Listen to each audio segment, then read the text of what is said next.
Misteri pembunuhan satu keluarga di Situbondo, Jawa Timur belum terungkap. Polisi akui kesulitan dalam mengungkap kasus ini lantaran CCTV di rumah korban mati saat kejadian. Kasus tewasnya satu keluarga di rumahnya di Dusun Watu Ketu, Situbondo, Jawa Timur masih belum terungkap. Penyidikan kasus ini mengalami kendala karena kamera pengawas atau CCTV di rumah korban dalam kondisi tidak aktif atau mati saat kejadian. Meski begitu, polisi sudah memeriksa sejumlah CCTV yang terpasang di sekitar rumah korban. Polisi juga menemui kendala penyidikan karena TKP yang banyak berubah karena sempat dimasuki banyak orang saat pertama kali jenazah ditemukan, sehingga menyulitkan proses rekonstruksi.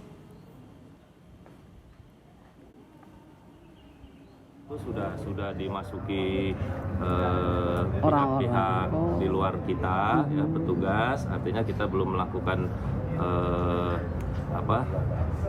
pengamanan TKP di sana. Ya.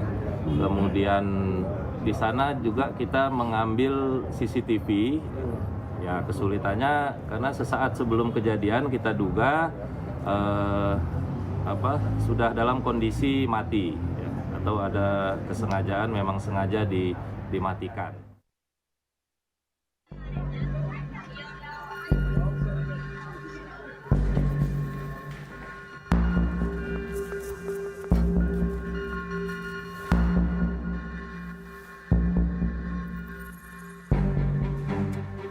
Kasus tewasnya sekeluarga yang terdiri dari ayah, ibu, dan anak di Situbondo, Jawa Timur masih menjadi misteri.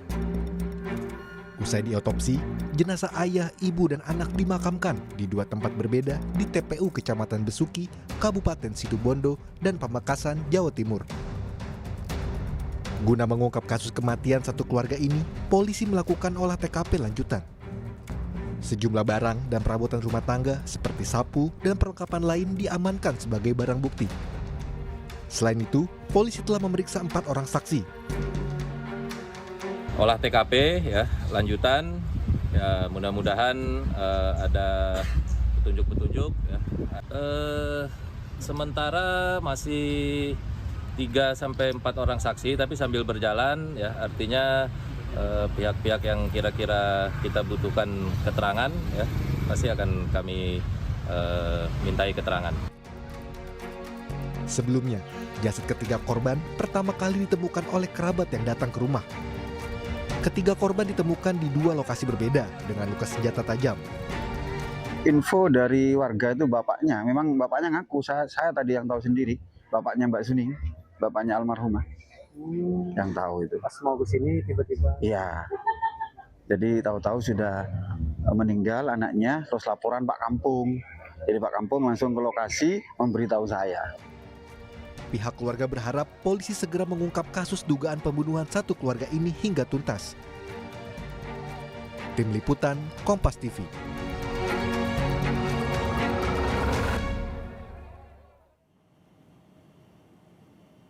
Dua pekan jadi misteri. Polisi mengaku sudah mendapatkan saksi mahkota dalam kasus pembunuhan anak politisi di Cilegon, Banten. Total sudah 22 saksi yang dimintai keterangan polisi. Saksi yang diperiksa mulai dari keluarga, tetangga, karyawan, hingga orang tua dari teman korban. Kapolres mengaku belum bisa mempublikasikan detail perkembangan penyelidikan karena masih bersifat rahasia dan berkaitan dengan barang bukti ilmiah. Proses penyelidikan karena kita tidak bisa menyampaikan di sini karena ada bersifat konfidensial khususnya berkaitan dengan barang-barang bukti ilmiah. Begitu. Sementara udah 22 ya. Sementara 22. Untuk keterangan apapun dari pemeriksaan saksi tersebut kami belum bisa menyampaikan. Alat buktinya masih semua diuji, di-compare, diperbandingkan. Kalau memang ada persesuaian, ya kita akan koordinasikan dengan penyidik. Berapa saksi itu, saksi mahkota apakah ada, apakah tidak ada, berapa jumlahnya, belum bisa kami sampaikan. Bukan berarti kami tidak bekerja, kami bekerja. Dibantu oleh Polda dan dibantu oleh Barreskrim. Sudah hampir 2 pekan, polisi masih belum mengungkap tersangka pembunuh anak politisi PKS di sebuah rumah mewah. Dari hasil pemeriksaan saksi dan otopsi, korban tewas karena luka benda tajam di tubuhnya.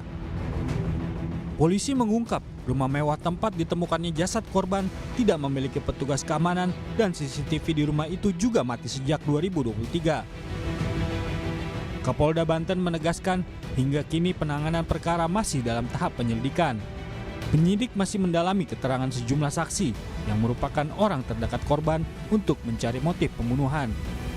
Polisi juga turut memeriksa sejumlah barang bukti untuk mencari jejak pelaku.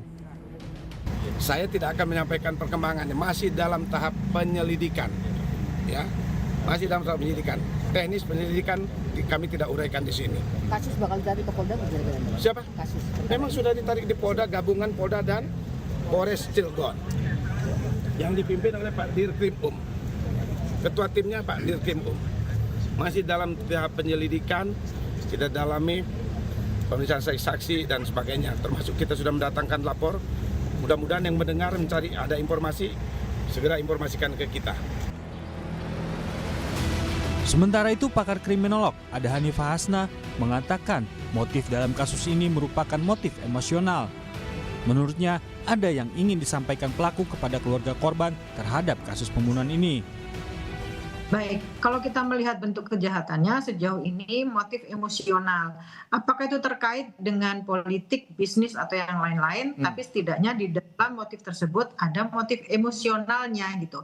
Karena kita melihat bahwa kejahatan atau perilaku yang ditunjukkan itu adalah aksi yang sangat brutal, overkill dilakukan terhadap anak kecil. Ini kan kondisi-kondisi di mana dia mau menunjukkan ada sesuatu yang ingin disampaikan.